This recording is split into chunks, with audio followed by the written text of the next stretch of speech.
Sorry if you hear cars going by and stuff. I'm at the pool again, so hang on just a sec. Let me grab some bug spray. I'm getting eaten by mosquitoes.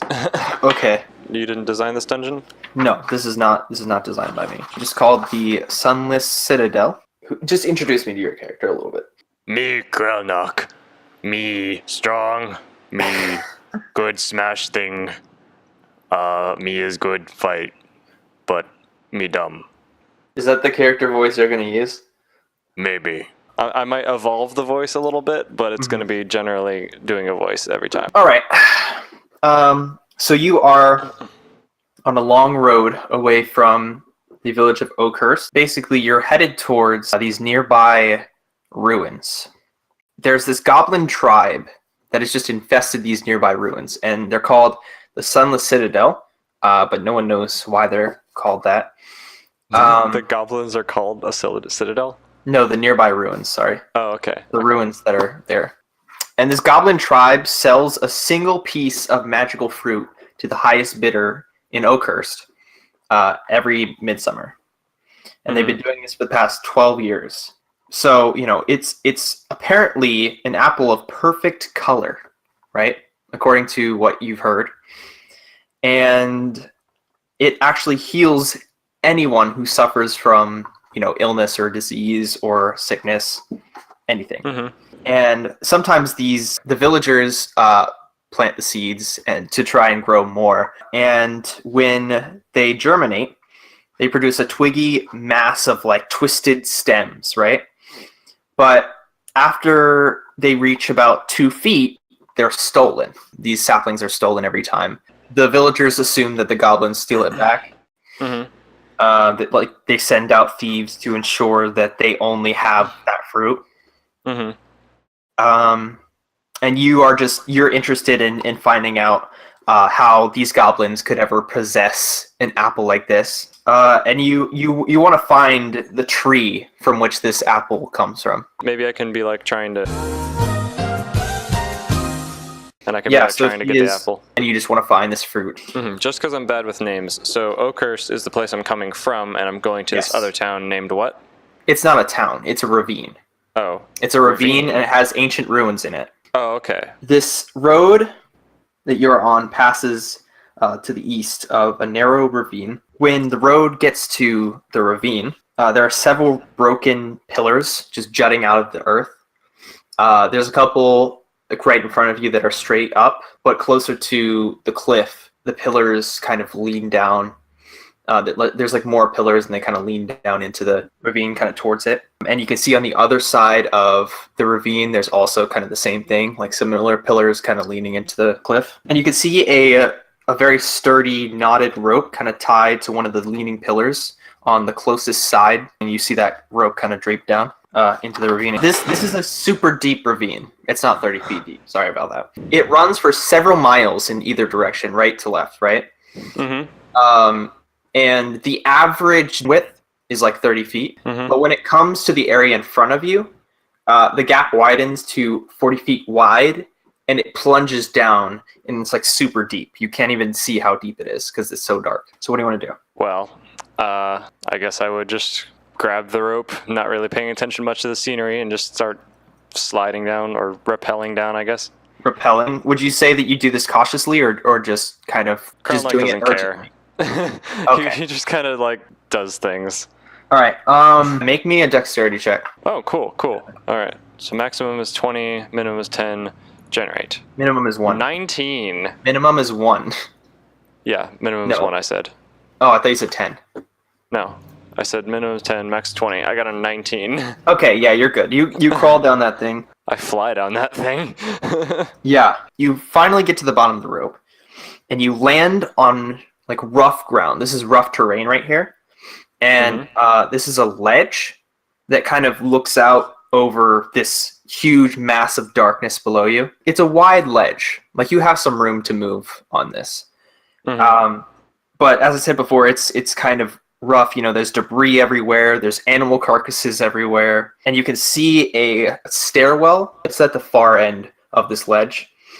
And as you can tell, it's kind of roughly carved in to the rock there, going down into the darkness. And you said you're just kind of coming write down? You don't really care about making noise? Yeah.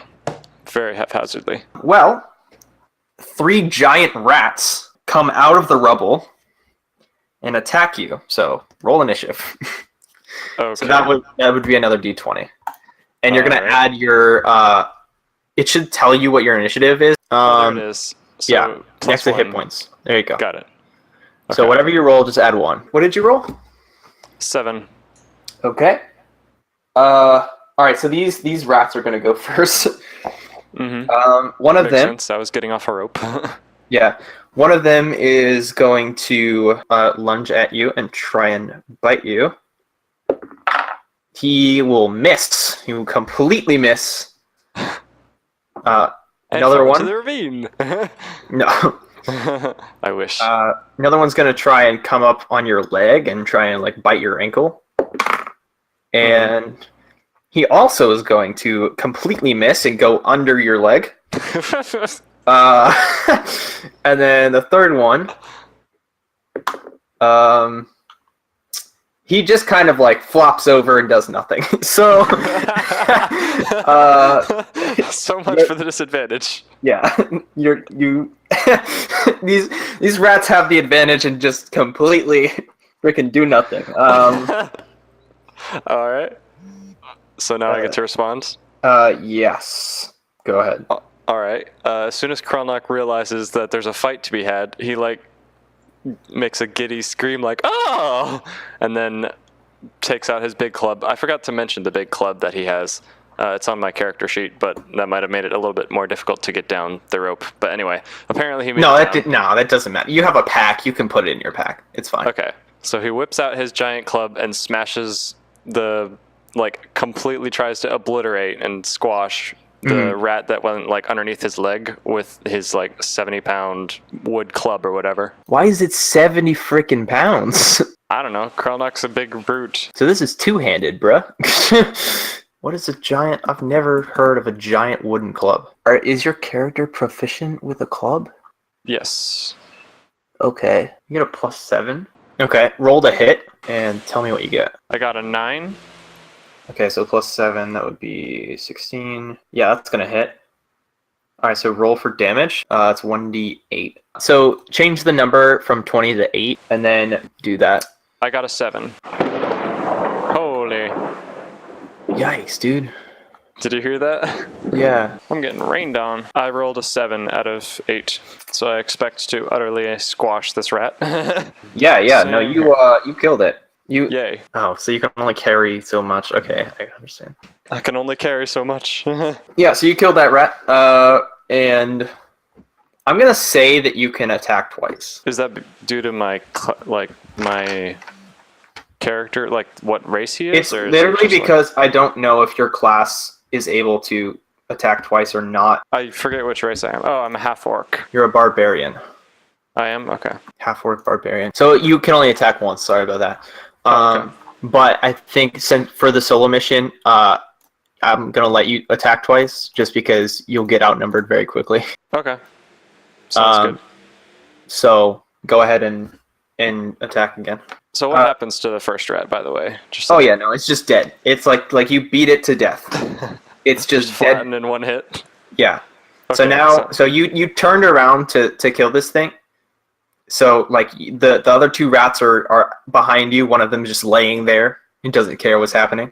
The other one missed, and it just kind of like menacing at you. So so you can it just missed turn around me and as it lunged at me, and then somehow ended up in the same spot it was.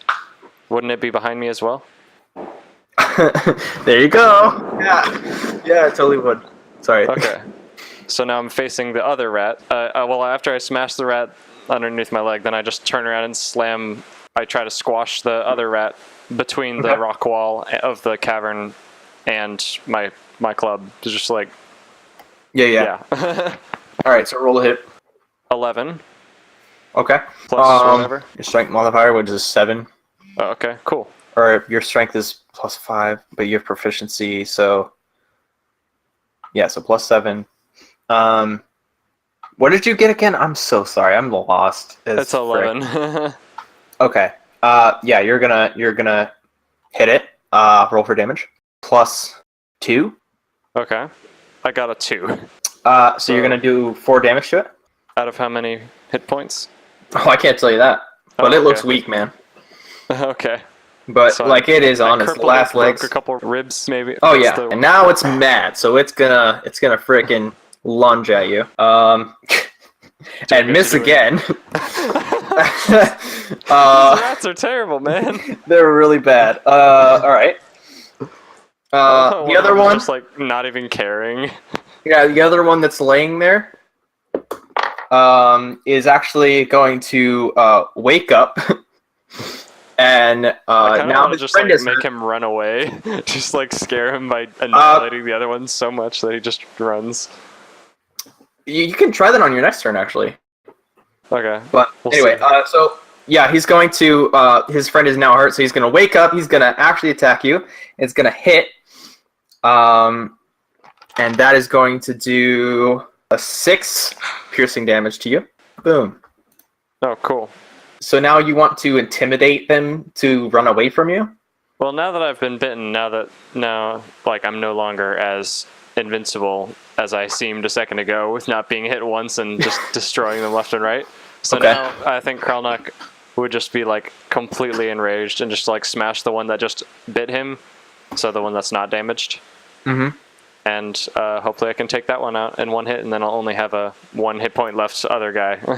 Wait, so you're going to attack the one that attacked you? Yeah, I'll just be like, ah, and shake off his bite or whatever, and just like All right. swing my club from the wall where it was, and just try to knock this guy off the edge of the cliff. Yeah, the I bottomless love pit how below. I love how I'm Anonymous Jackal, but it definitely looks like what you're fighting right now. Some freaking a really mean rat. Anyway, It's got too cute a tail. true. All right, roll to hit. Okay, a 5. Okay, but it still has +7. So Yeah, but is that good enough? you for now? completely miss. Oh, my rage has blinded me. But you can attack again. Okay. So I missed once, and like he ducks or something. Then I swing back the other way, and okay. This time I got a 15 +7, which is 22. Oh yeah, no, you smacked him. Now he's going. Oh yeah, roll for damage. Okay. Well, I was aiming to hit him off the edge, so even if it doesn't like do enough damage, I'm hoping it'll knock him to his doom. Oh, Got so a you 4 want? for damage? Because there is an Okay. edge of a giant. A bit Let's see. strip Let me outside just us, see right? how much damage you do. And just. I mean, yeah. it's a 70-pound club coming at high speed. Like that would Yeah. that would knock you back pretty far if that was the intent. I don't know. Mhm. But I'll let the dungeon master decide. Yeah, roll damage. I got a 4. Ooh. Okay, roll me strength real quick. Do a d20. Okay. 16. Yeah, okay. So you hit him and he looks super weak, but I'm pretty sure the fall all the way down is what killed him. As you hear like a giant screech from the bottom of the pit. So Okay. he did fall. Yeah, he fell down and he's dead. Like Oh, okay. You got to describe the fun details of it, though. You can't That's just what I say, was doing. Yeah. all right, Yeah. whatever. So now there's just this last one that's super weak, but he is mad. You've killed both of his friends, and so he's going to lunge again. at your face and absolutely miss. Go right over you. Yeah. Fall So off the edge. now you can turn around and punish him for whatever the frick he just did. Okay. So he went over my head. I don't even know where he would have landed then. He's on the other side of the ledge. So I'm imagining I just like, because I just did a lunge to my left, so then I just kind of like bring it up and bring it down and bonk him on the head as hard as I can, while doing a horrible battle cry at the same time. Just because I'm completely upset about being bit a little bit. Right. So roll to hit. 17. All right. Yeah. Definitely hit him. Roll for damage. 6. Yeah. So he just freaking squeals out in pain, and that thing does not move anymore. He is completely dead. Yay. All right. So Krelnok beats on his chest and lets out a battle cry to be like, "Yay, I did it! Don't mess with me." All right. So you now are just left on this ledge, and you can either investigate the ledge further, or you can just continue down. You just want to go down the stairs? I think first he would like take a look at his arm. I'm assuming he was like bit in the shoulder or something. I forget that if that's what you said. But Yeah, he'd yeah. like maybe wrap a scrap of cloth around him and be like. Okay. I mean, that's not then- going to do anything. It's not going to heal him or anything. I'm just Yeah, I know. I'm just Okay. saying what he would do, and then Yeah, yeah. he'd probably pick up his club and maybe grab one of the squashed bones of the rat as a souvenir, and then head on his way down the stairs. Right. Okay. All right. So you start to walk down these stairs. So they're like I said before, they're roughly carved. Someone definitely was not a professional at making these stairs here. But they're not dangerous to walk down. You wouldn't want to fight anything here, but you can definitely walk down it pretty easily. And as you're walking down the stairs, there's 3 landings. So like you're gonna walk down some stairs, hit a landing, and then turn around, walk down some stairs, hit a landing, turn around. Right. So there's 3 of those.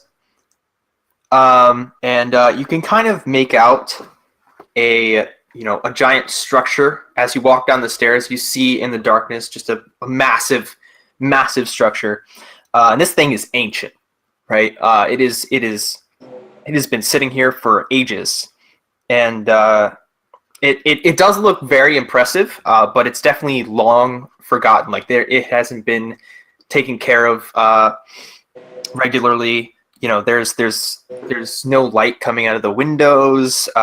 There's kind of like leaning towers in some places, and it's dead silent.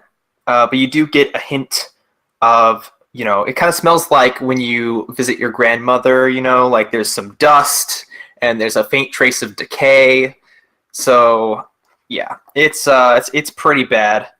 So you are slowly walking down the stairs. I guess you just want to keep walking down, right? Yep.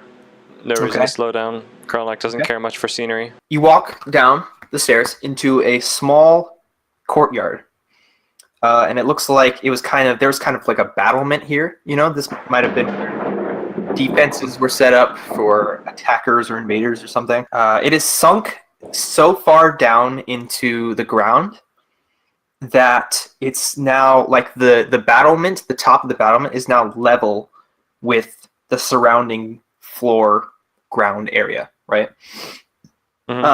So it stretches away to both your right and left sides, and it's just there is crumbled stone and just debris everywhere, and it's super deep too, so it's hard to walk across. And you kind of see in front of you this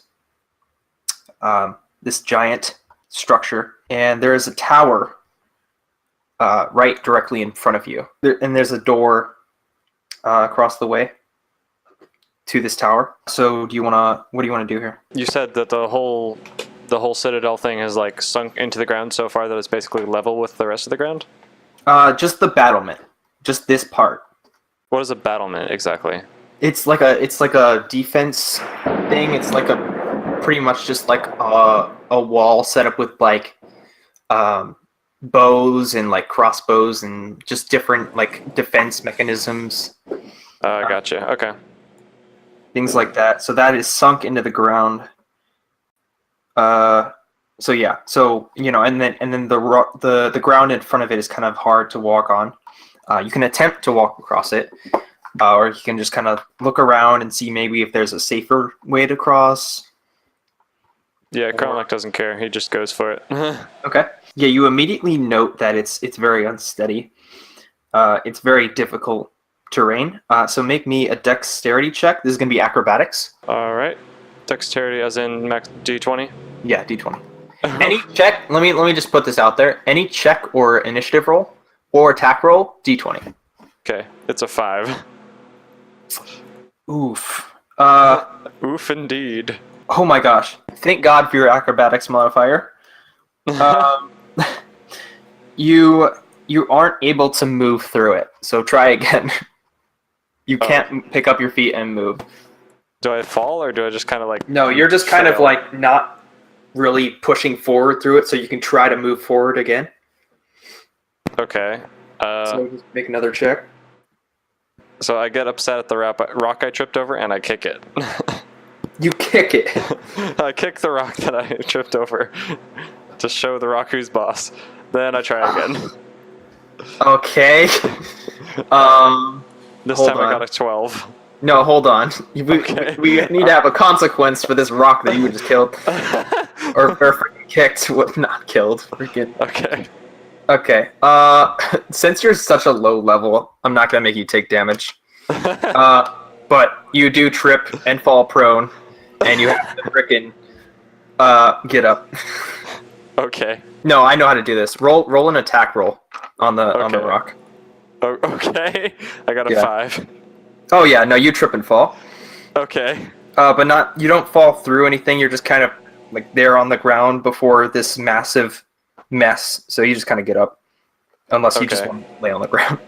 Well, I get even more upset at the rock because I tripped over it after trying to kick it. So I kick it again while still laying down. I figure I can't get any more hurt. Oh my god.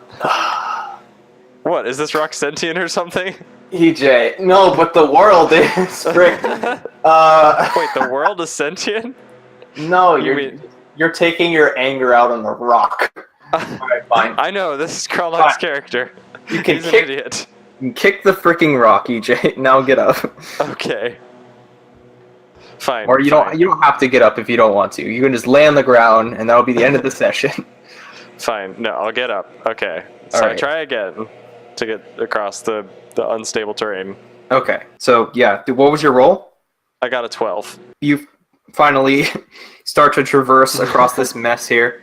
You go about 10 feet in. Now try again, because this is a kind of a wide area here. Okay.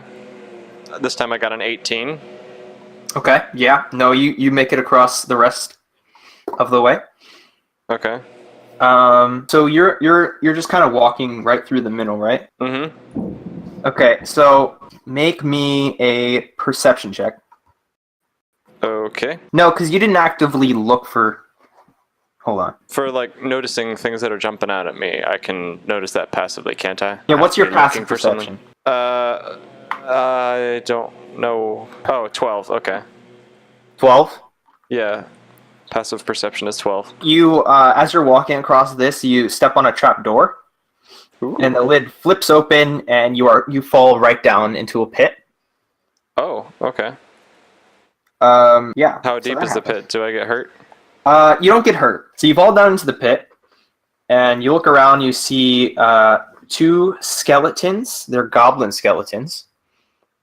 Maybe one more goblin that has been dead for like a day, so it's not a skeleton yet. And you also see 1 live giant rat. Oh, another one? Roll for initiative. Okay. I got a 4. I'm not very Dude, good at these taking are initiative. not great. See, this is why you need actual dice instead of like a number generator. How is a dice gonna make it better? It just does. I mean, I imagine it would be more fun, yeah, but like, it's not gonna change the fact that it's a random number. So this thing sees you coming. It hears you fall through the freaking trapdoor. So it's like right directly on your right. Mm-hmm. And it's going to lunge at you and try and bite your other arm because it hates you. It hates me already? I didn't even do anything. I guess he knows what I did to his buddies. And he's just going to completely miss. Again? These Yes, rats must again. have like a horrible accuracy rating. They or really whatever. do, though. They really do. I was going to say, like, Krelnok is the dumbest and luckiest person alive. Well, since you missed me, I'm just going to, like, try to swing my club at him, obviously. Yeah, and he is 5 feet in front of you. Oh, right? in that case, No, you can swing at him. I think Krelnok would just, like, take 2 steps forward to get close enough, be swinging his for club, sure. saying he would, like, put his whole body weight into the swing in order to try to take the head off the rat. Standard Krelnok attack. Yeah. He got a 5. Oh my. Yeah, no, that is going to completely miss. All right. Well, he continues spinning because of the momentum of missing and just spins 360 degrees and tries again. This time he got an 8. Momentum, he spirals around and smacks the rat in the face. Roll for damage. Up 5. Yeah, so this rat is super weak. He is looking real bad. And he is very angry now. So he's going to... How is he still strong enough to move? because this is his will to live. It's kicking in, his adrenaline. He's using the dark side of the force. Sure, we'll go with that. He tries to bite again. I think this time he's going to go for the knee, but he just completely misses, and he rears back because he's just missed, and he's very upset. All right, your turn. I think all these rats are drunk or something. They really are just... It's been a long time since they've had to fight anything. There is a history about the rat here. We're going to hear the backstory about this rat that I'm about to kill? Yeah. No, this goblin just fell down in here and died. So he's like, all right, I'll just eat him. The trap kind of resets every minute, so... Oh, cool. Is there a way out of this trap, or is it just like a pit that you have to get out of before the minute ends? No, you haven't been in here for a whole minute yet, so it hasn't reset. Well, yeah, I'm just saying, like, is there a way out? Like, is there a tunnel or something to go on in case I get stuck in here? I'm just, like, wondering if this You can open it. You can try and pry it open. Oh, okay. Krelnok figures he doesn't need his club for the last, like, little bit of life in this rat, so he just, like, gets out his bare fists and smacks the rat in the face. Okay. That's... a bad idea? Interesting. You can try to hit him with your... What'd you say, your fist? Yeah, just like both just fists, knock just him out, like wanting to pound on him. Yeah, go for it. All right, I got a 15. So that's going to amount to a 20.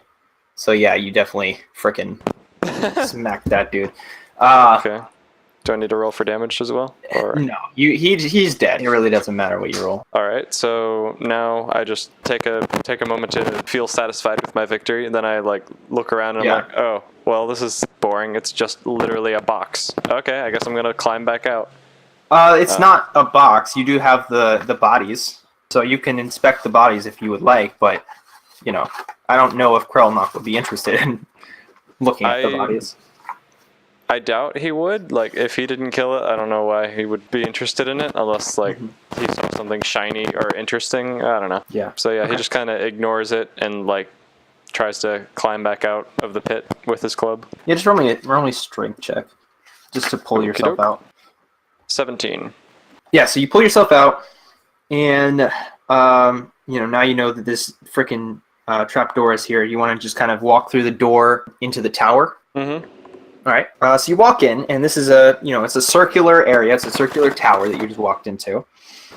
And there's cracked granite everywhere. And there are 4 bodies of goblins, and they were apparently killed in combat. There's one corpse that has its back against the western wall, so like directly in front of you. And it's kind of pinned to the wall. It's like sitting up on the wall. It's pinned to the wall. From a spear that killed it. So it's still skewering it and holding it upright. And the other bodies are just kind of to the right and left of you. And there are 3 doors. So you clearly see a door kind of to the northwest and the southwest, so your right and left. And then this tower above you reaches like 30 feet in the air. But the floors and the stairs that were above you, they're just gone. There's maybe a couple crumbled ledges above you. But that's pretty much it. That's all this little room has to offer. So what do you do? So you said that these recently deceased goblins died in battle, right? Yeah. I think Krelnok would probably pick up on that and be like, huh. And then maybe he would like put on his guard, because like, he's been around a lot of recently dead bodies. He would be able to tell, oh, something just went down. I got to be ready for another fight. So he puts on his guard and tries to smell at both doors to see if he smells anything interesting. You're going to put your nose to the door, which door? Both doors. He smells at both doors to see which Okay, one is the pick better way which to one go. you smell first. Okay, the northwest. Okay, and is smelling an actual thing, like ability you can do? Honestly, I do not know. I know that Krelnok, or like half orcs. Colorblind-ish. Yeah, I added that recently. Like, just figured it would be interesting. Because, like, he's good at seeing in the dark, but he's not. Maybe his, like, he doesn't appreciate the natural beauty of colors or whatever as much. So, I mean, you smell wood. Like, Okay. this door is wooden. Oh, wait. So it's an actual door, not like a doorway, but like there's a No, it's there's a door it's there. a closed door. Yes. Oh, okay. Well, in that case, forget the smelling. I just open the door slowly with my club ready. Which in one the is other this? hand. The one to your right? The north one. Northwest one. Yeah. Okay. Yeah. Yeah. So you're gonna you open the door, and the door leads to a long hallway. And you can kind of see at the far end of the hallway, it's kind of like directly ahead of you, there is a door that leads to the right, a door that leads to the left, and a door that leads straight forward. And you kind of feel this, like the air of this hallway is damp and cold, rubble-filled arrow slits in the wall. Okay. Which door are you going to go through? Or just open? Krelnok gets a little bit annoyed at all the random doors with no purposes, so he just like goes straight and doesn't care about examining them that much. All right. Oh my gosh. So you walk in, and scribed in bright green dye, you see very crudely executed symbols and glyphs all over the walls of this chamber. It's very large. It's weirdly shaped. We'll say that. It's not like a rectangle. It's like an L, and you're walking into the corner of the L. As best as I can put that. But it doesn't matter about how weirdly shaped the room is. So in the center of the room, you see a large pit, and it looks like there was a fire there, like a campfire. And to the left of this pit, at the far left wall, you see a cage, and there's a gaping hole in the cage. It's not a door; it's literally a hole that someone escaped from this thing. Something escaped from this thing. Okay. It stands empty. And between the cage and the fire, you see a small wooden bench. It has a green cloth draped over it, and it has several small objects resting on it. And then farther away from you, right directly behind the bench, against that wall, there is a bedroll. It's like a sleeping bag, and you just slightly hear. All right. Krelnok puts on his guard and goes towards the sound. Okay. Do you like touch it, or do you like what do you do? He cautiously reaches out with his club to touch the bedroll to see what happens. Nothing. Nothing happens. Okay. You still hear the whimpering. Krelnok looks around uneasily to make sure he's not like being ambushed or something. Then sees if he can tip over the bedroll to unroll it. Okay. Is it like a rolled up thing, or is it just like asleep? Yeah. Okay. So he tips it over. You unroll it, and out of the bedroll rolls a dog-like figure. A dog-like figure. And I will send you a picture of what he looks like. Interesting. It's actually a kobold. Like in the world of D&D, it's called a kobold. So you just hear, ah! That sounded a little bit human instead of dog-like. Was that intentional? Yes. Okay. Because it's human. It's like it's a dog that acts like a human.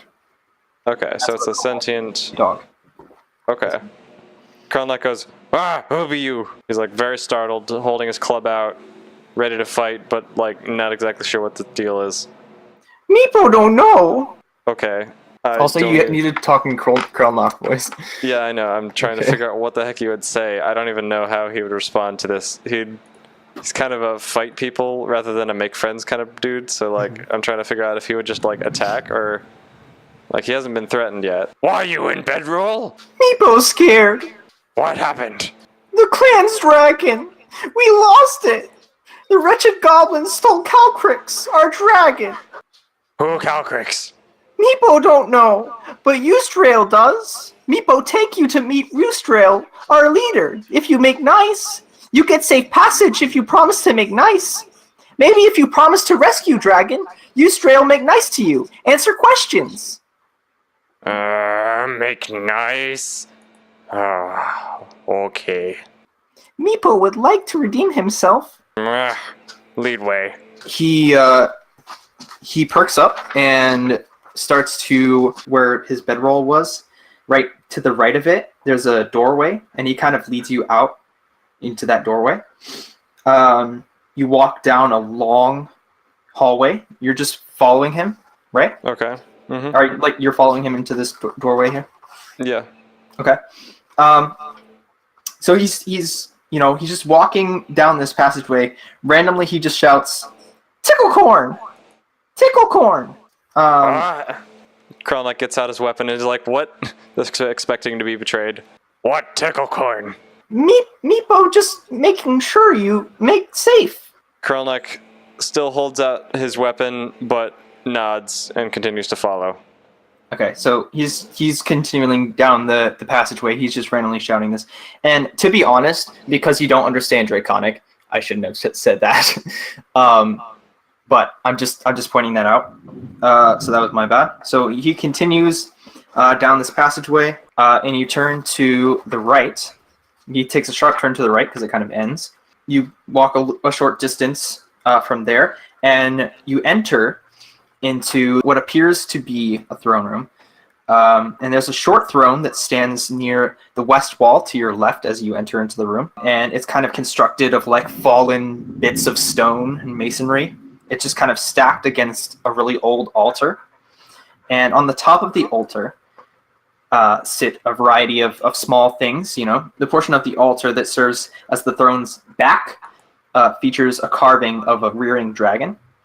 And there's a metallic key held firmly in the dragon's open jaws. As you walk in, you look at this throne, and sitting on it, you see a female kobold with a gold ring and a white robe. And there are two elite kobolds that guard her. What do you want to do? What would you like to do? Krelnok go, hi. He's not really sure what to say. I am Eustrail. Me, Krelnok. You know where Apple is? I have a broken iPhone. It needs to be fixed. Oh, the outcast. He lives below. He grows the fruit, which he gives to the goblins. The dragon-thieving goblins are his servants. Oh, can take to him? I do not want to fraternize with those goblins. They are a curse among this place. You help me smash? I did not expect you to ask that. I hope you understand what I'm meaning. Oh yeah, no, I know what you mean, yeah. Okay. Well, I mean, she's upset with the goblins. They have the apple I want. Let's smash them. Well, I will not provide you my services unless you accomplish one simple task for me. Krelnok kind of rolls his eyes and goes, okay. The goblins stole our dragon.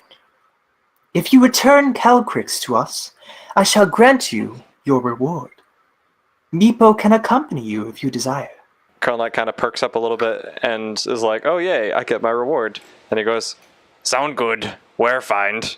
So the guards kind of direct you towards a passageway, back the way you came, and Meepo is kind of falling behind. So they lead you back down the hallway through the... I should have described the room that you were in a little better with the fire and the cage, because there were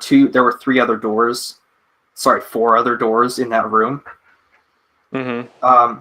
But, you know, you came into the room facing west. Now you're coming back into the room facing east. So they lead you through that door and down another hallway to the right, and then to the left again, down a hallway, through another door, and now you are in a square room. It's an empty room, but you are facing north. They just brought you from the south end of this room. You're facing north. There's a door directly ahead of you, and this is the only other door in the room, besides the one you just came through. And they just kind of leave you, and one of the kobolds just says, "Here is where you find goblins. Farewell." Okay. And then Krelnok goes, "Thank you, bye." He and the other kobold guard leave, and Meepo is left there, and he just says, "Meepo, ready to fight." So you want to take Meepo with you, right?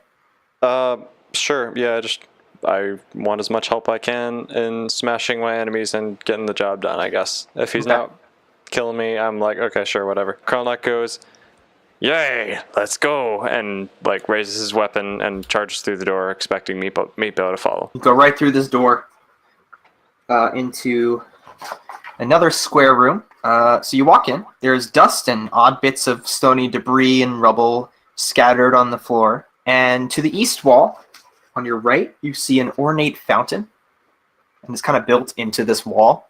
And it's cracked and stained, but you can make out an overarching carving of a diving dragon, and a relief-carved stone door stands on the western wall, which is to your left. Directly ahead of you, it's just a gaping. You can see like a long hallway ahead.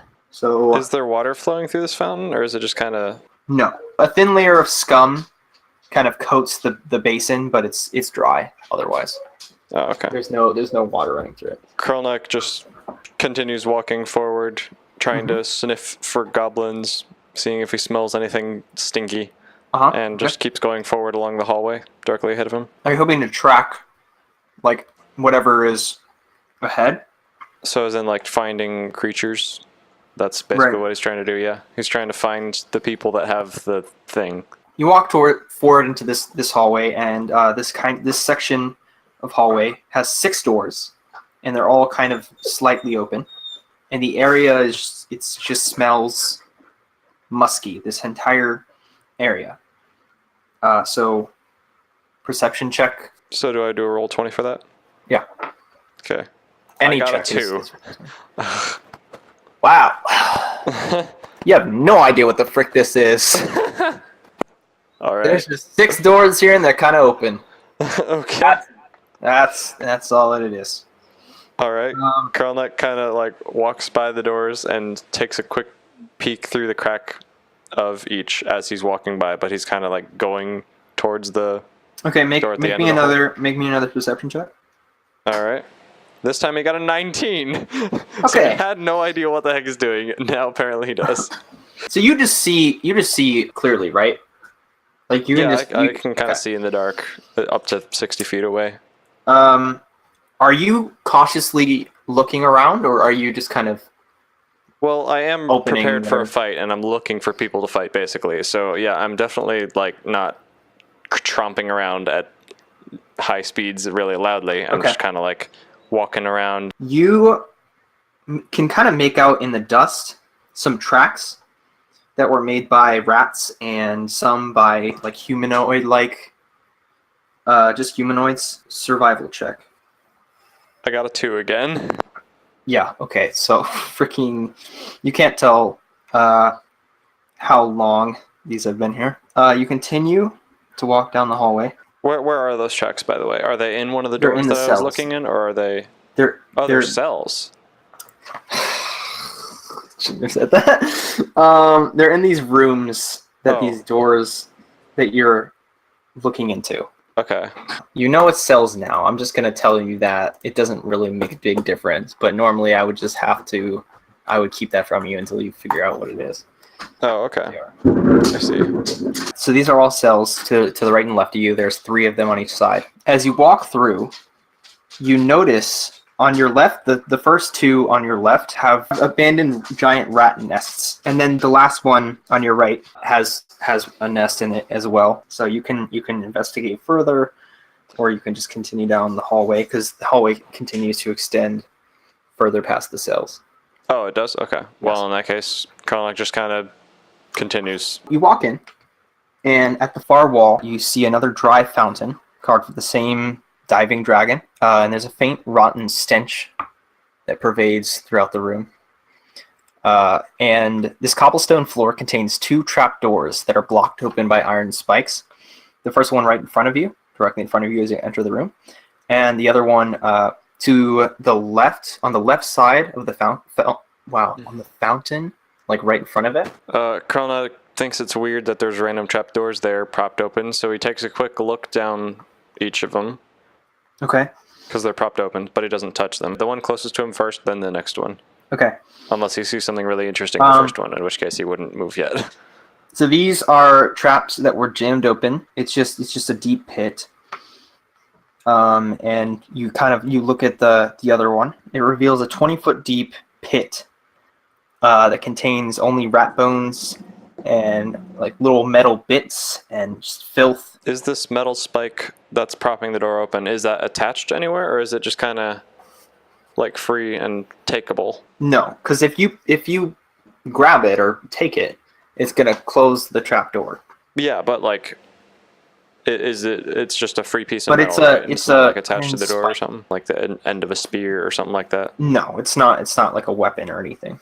Oh, okay. There is also a door on the western wall. It's kind of next to this second trap door that you've examined. I think we're gonna check out the door. So you smell the stench of rotten meat coming from this door. This is a closed wooden door, right? This is a closed wooden door. You're just gonna open it, I guess. I'm gonna make a face and be like, ugh, and then like cautiously open the door so that it like doesn't make a loud noise or have any skeletons fall out if there's like a dead body propped against the door or something. Right. So as you open the door, an oppressive smell like hits your nose, and it just spreads throughout the air. And it rises from chewed carcasses of cave rats, smaller vermin, and a few humanoid-looking creatures. Old bones, hair, and fur that combine to make a particularly large and vile nest. Ew. That is disgusting. And should I like roll for Constitution to make sure I don't throw up or something? well, hold on. I haven't finished describing what's in here yet. Okay. Oh gosh, it's even worse. As you open this door and you notice these things, you see that resting in this nest is a diseased, female, monstrously swollen giant rat. And there are 3 other giant rats kind of around it. Do I notice that there's any other way to go? Like, is this blocking a doorway or anything? No, or like just kind of a closet. This is a room. This is a square room that you just found. There's no other doorway. You'll have to fight this thing. So do I have to fight it? I can't just like slam the door and go No, nope. like because you open the door, they're like, "Oh my god, die."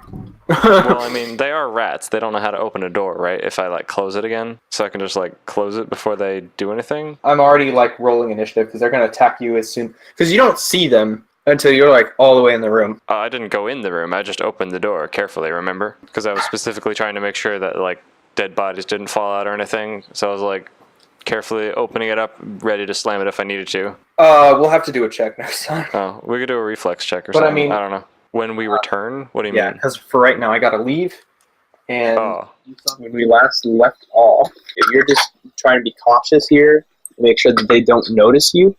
Yeah, I was trying to be cautious as they open the door, ready for anything, because I mean, I am looking for a fight.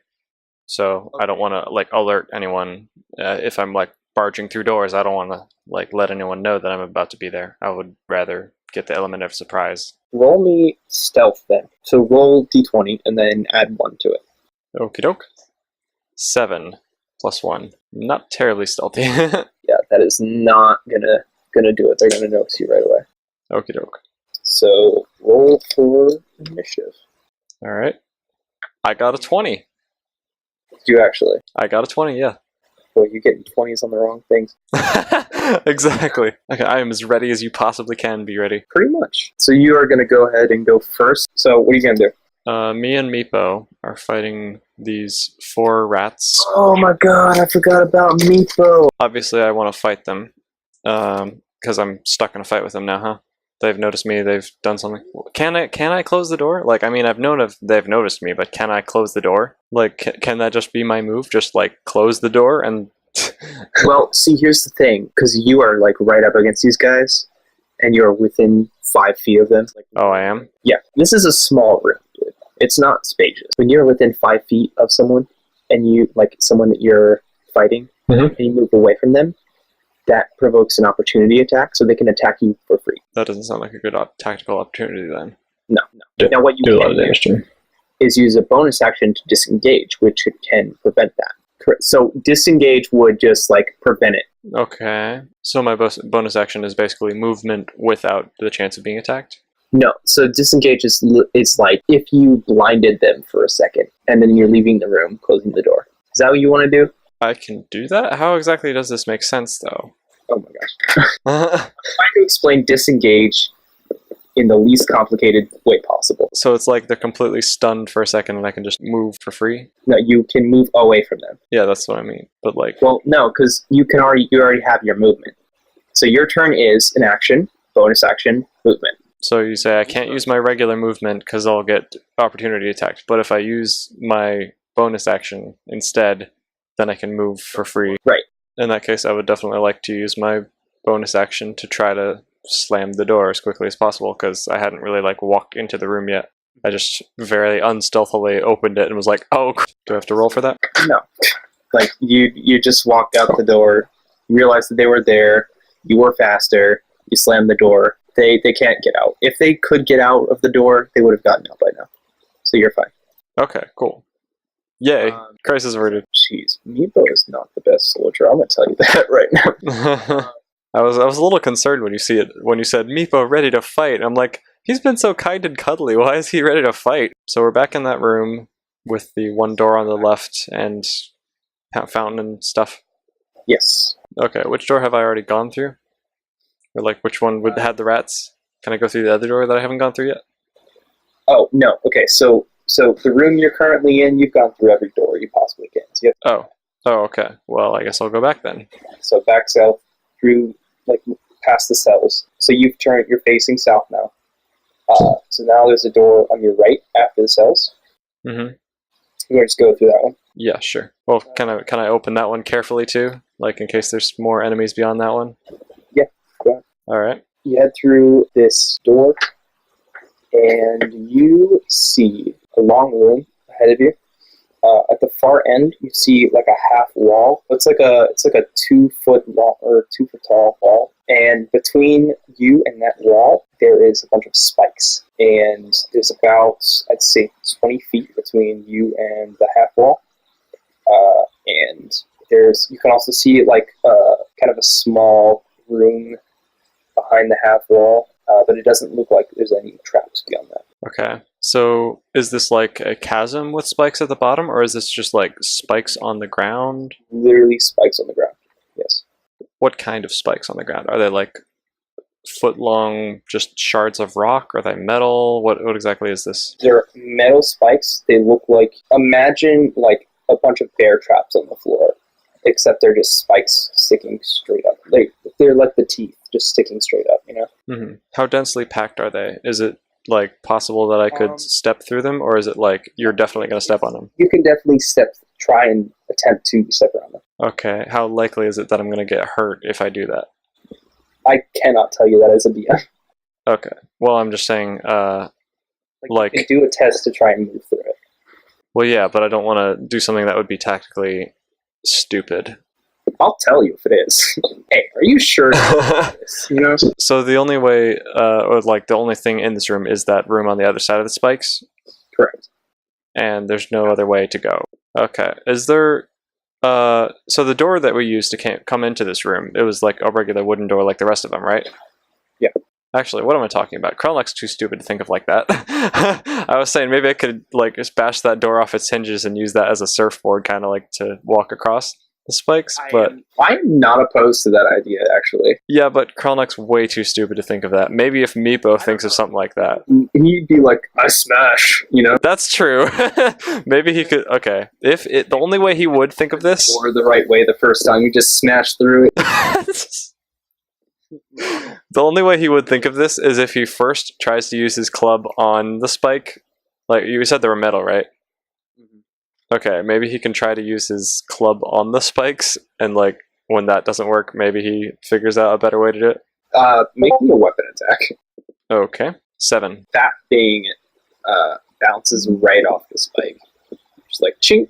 Krelnok goes "Argh," and like turns to Meepo like, what are we gonna do about this? They'll respond. Oh, no. Okay, yeah, I don't think Krelnok would be smart enough to figure out the door solution.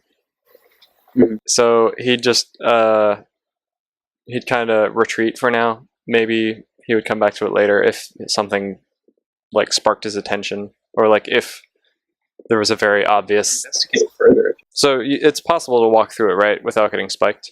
Yeah. Okay, there's enough room for his feet. He's not like gonna be balancing and almost falling every step, right? Yeah, I mean, if he Okay. has enough like balance to do that. Okay. Well, in that case, Krelnok goes "Ugh," and just like tromps forward and starts trying to waddle his way through, maybe using his club as like a bit of a walking stick to help stabilize him even further. Make me a dexterity check. Okie doke. Ooh, 7. Yeah, you're gonna slip. Of course, I do have a dexterity modifier of +1. Yeah. Did you add that? No, I didn't add that. Yeah, So- you gotta add it. Dude. Well, okay, it's an 8. And then, Okay, well, it's still. Yeah. Make me a dex save, and if I got a 20 again. you got a nat 20. Yeah, natural 20, so +1 is 21. Yeah. I'm really good at saving myself. So you're gonna leap up, and you're already 10 feet through this thing. You're halfway through. Now make me another dex check. Meepo's just kind of looking on and on. I got an 8. Dude. +1 is 9. Make me another dex save. Okay. 12. +1 is 13. Heck. You're gonna take 1 piercing damage. Mm-hmm. Do you want to describe it? Like what happens? Yeah, sorry.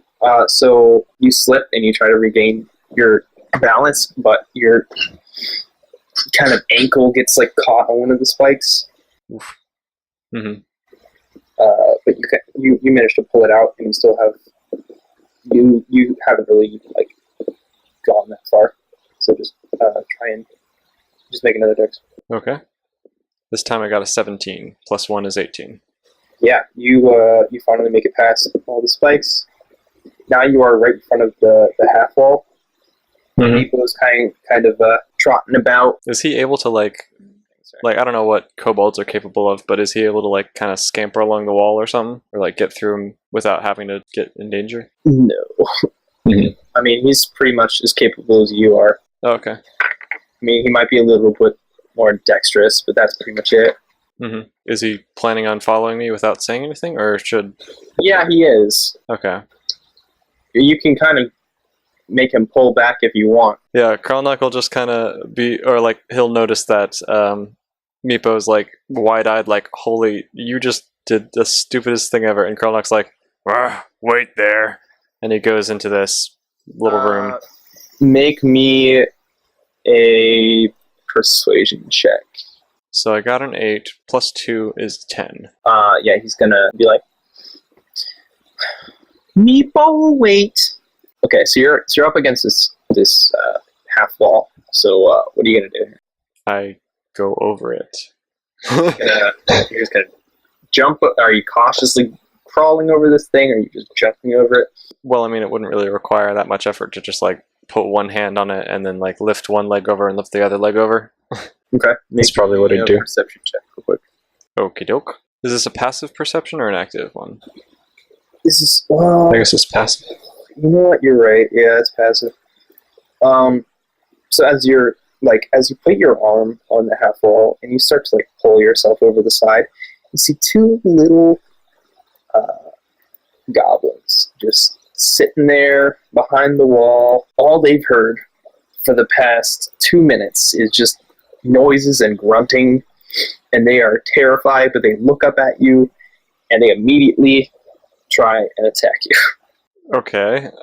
Krelnok kind of like goes "Wah," and like steps back a little bit and almost trips over the wall, and then like kind of pulls out his club in a ready stance. He was not expecting anyone to be around that wall, especially not someone small enough to not be seen from the wall. What weapon do these guys have? They each have a scimitar and a bow, and one of them just crit on you. Quadruple damage you, possibly. So, actually, go ahead and roll initiative. I should have seen how like fast he was, so we'll say that that's his initiative, simply because I messed up. I got 11. The goblin closest to you is going to try and stab you with his scimitar there, and he is just gonna frickin' miss your entire face, even though it's sitting right there in front of him. So he just kind of like tries to reach up and stab you in like the shoulder, and you just pull back, and he misses completely. So the other one hasn't done anything? No, he is not. Okay. He's just kind of staring at you, really, really terrified. All right. Krelnok uses both hands to swing his club like to his right over the wall and like try to smack the head off the one closest to him, or just anywhere in that neck head range. Roll to hit. Okay. 3. Tries to stab you, you dodge out of the way. You just kind of try to swing at his head and just completely miss. So the other goblin sees that you tried to attack his friend, and now he's mad. He's gonna try and stab you as well, and that is 5 slashing damage. First goblin, he is going to he's gonna back up 30 feet. This room is that big? Actually, yeah, you're right. He has like 20 feet to work with. So he's gonna back up all the way to the wall, and then he's gonna try and take a shot at you. That's gonna hit 6 damage to you. So I'm dead. Oh, actually, not dead. That's triggers my saving stuff. But that would have been enough in total to kill me. So you drop to 1 HP then. So you can only use that once per long rest, apparently.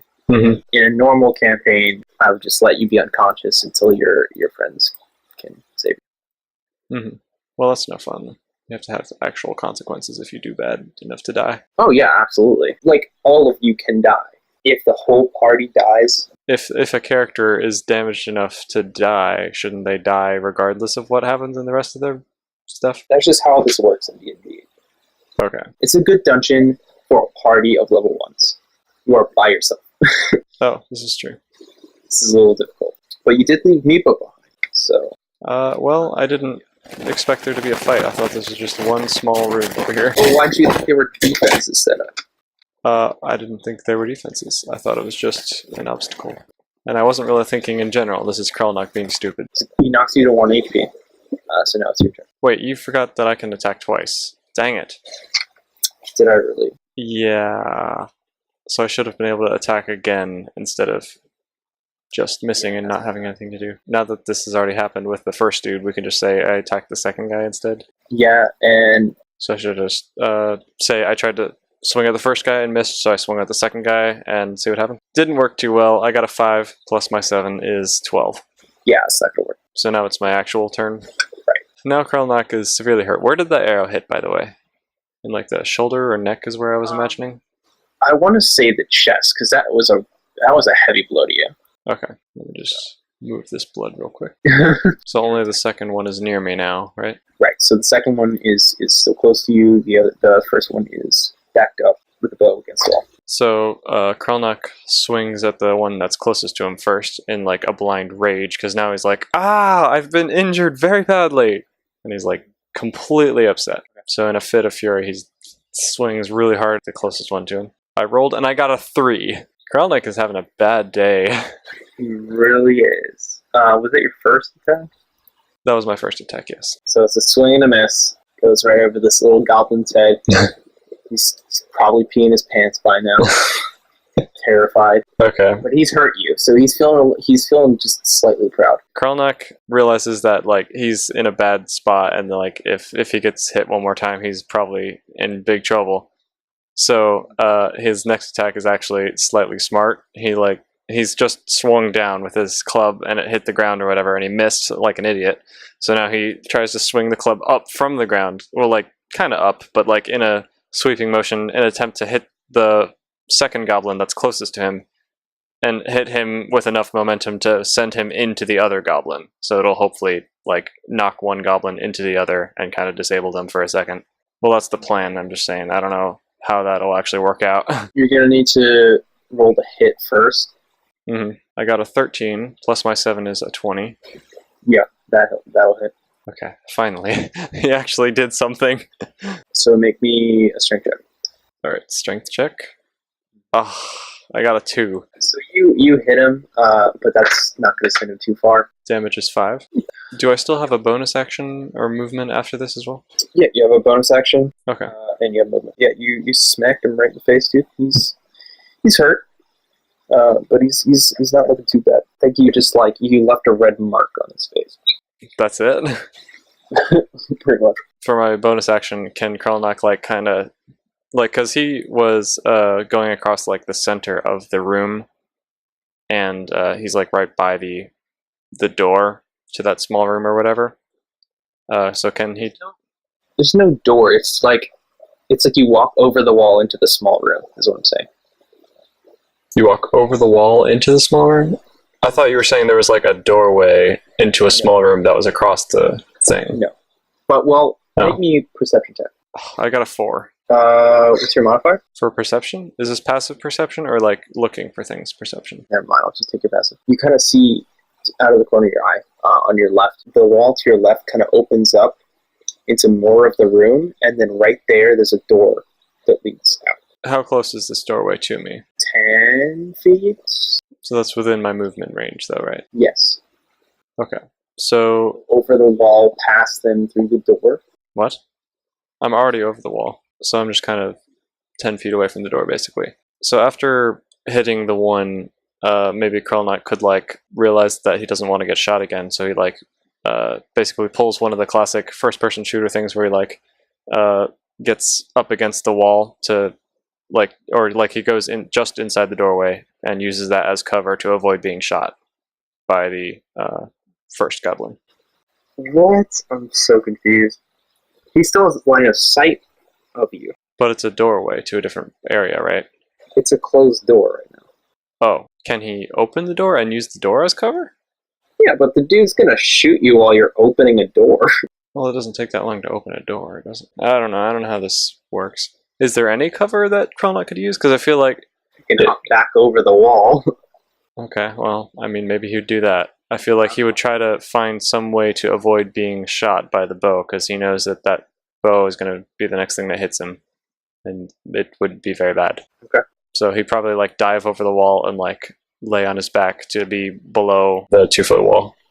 Yeah. And he'd probably yell at Meepo help or something. Yeah, I'm gonna say you can do that, but next time, since you're laying on the ground, you'll have to use half your movement speed to get up. And Krelnok just kind of goes, help! Or maybe he doesn't even verbalize help. He just kind of grunts at Meepo could use some help over here. The other one, close to you. Okay. He is going to... He vaulted over the wall to hit me? Oh, you right. Hold on. This boy... Yeah. Hold on, this boy needs to do a check. Okay, so we net one. Critical fail. Maybe he can fall on the spikes and die. He tries to pull up onto the wall and falls down flat on his face. And Okay, he joined me on the ground. So now the other one gonna try and shoot you. He has disadvantage as well because you're behind the wall. Jeez, this guy's on point today. Oh no. He aims it very carefully in order to hit you. Oh wait, I did something wrong. Oh boy. Let's say that he missed because I'm a terrible DM and I am terrible at reading too, currently. Okay. So his hands are trembling. You hear the arrow just whistle past your ear and it kind of just sinks into one of those spikes. And then all of a sudden you hear whimpering, footsteps, rapid footsteps, and you hear the door open. The door beside me or over the wall that... Yes. So they wouldn't be able to see me. Who do you mean by they? Well, whatever is whimpering and coming through this door. You're assuming things. Don't assume anything. So If you want to like peer over and check, that's fine. If you want to fully get up, What does this whimpering sound like? Does it sound similar to Meepo's whimpering? I mean, clearly it's not the exact same because Meepo's a kobold, but this is goblin. Okay. And it sounds panicked. So Krelnok still has his club in his hands, and I'm imagining that this the second goblin that like tried to vault over the wall and hit me and is now lying on his face is pretty close to me, so I imagine I'd be able to hit him like he's within one club stroke, right? Roll for perception to see if he's close. Mm-hmm. Okay, I got a 9. You kind of peer over the wall. I wasn't looking at the wall. What? The dude that is right on the other side of the wall of you. That's who you're trying to hit. No, I'm trying to hit the dude on the ground who failed to hit me. Right. Who's on the other side of the wall of you. I thought he vaulted over the wall and like tripped and fell on his face. He tried to get over it. Oh, he failed to get over the wall. Okay, gotcha. I didn't know that. Okay, so Krelnok doesn't have any easy targets. There's a guy aiming a bow at him, and there's 2 goblins on the other side of this wall of him. You don't want to look over and see what the whimpering is. No, I feel like Krelnok would just kind of be waiting at the edge of the wall, or like waiting still like behind the wall, waiting with his club to smack anyone who looks over to try to get him. So he's like just in a ready position, ready to swipe up and bash in the face if the second goblin like tries to look over or vault over or something. Okay. He's basically just still trying to stay in cover from the bows. So you're just going to sit there? Pretty much. You hear more whimpering, more footsteps, and then you hear the door slam. And everything's quiet. Okay. The only presence you hear is Meepo at the end of the hallway. And Meepo doesn't say anything? It doesn't do anything in all this? No, he's just kind of watching from afar. Well, stay back.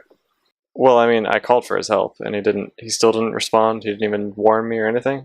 Did you? I didn't. I did. I said, remember, Krelnok kind of like grunts for help and everything. Meepo. I hear that. I'm sorry. Oh, yeah, I was kind of asking Meepo for help, and I'm just wondering why he was just standing there like, oh yeah, you're doing great over there. Have fun dying. He did not hear you. Sorry. You really gotta like, if I just pass over it and don't give you a response, you gotta like. Okay. Well, I thought that was his response. I thought you were saying, yeah, he just doesn't care. He's gonna let you die. I thought you were talking about like earlier when you were like, stay back. Okay, I'm just confused. All right. So if you want to call for his help now, you can. Or if you just want him to join. Well, I mean, it's kind of too late now. You can just say, maybe I didn't notice what Meepo was doing, and now you can catch me up on what he was doing in that meantime. I mean, he was literally just like kicking rocks around his feet, you know? Well, he could see everything that was happening. Like, wouldn't he have like tried to help, or No. he just doesn't care? Super intimidated by you, dude. He thought you just wanted to fight them by yourself. Oh, yeah, he didn't see me like getting down to 1 HP, getting stabbed and arrowed. He did not see you getting down to 1 HP. Didn't see my health bar go down. This is not a game. I know, I'm just saying, like, if you see someone get shot and stabbed and, like, cowering behind a wall. Anyway, so Krelnok kind of waits there for, like, a second or two longer and then is like, what in the world? And he'll, like, kind of peeks over the wall carefully to see what's going on. The goblins are gone. Okay, so he gets up then, I guess, and he's like, what the heck? Why did they run? He looks over at Meepo and nods, beckoning for Meepo to come join him, and he readies his club, expecting the goblins to come back any second, like, very curious as to why they left. So Meepo hops a little bit through the spikes. Yeah, so he kind of like trips on a couple, but nothing too serious. Makes it over to you, and he's just kind of staring at you. Doesn't know what to do. Okay. Krelnok gets up and, like, takes the arrow out of his chest, and is like, ow, that really hurt, and throws it on the ground, bolts over the wall again, carefully and shakily, and heads to the door to, like, take a peek through.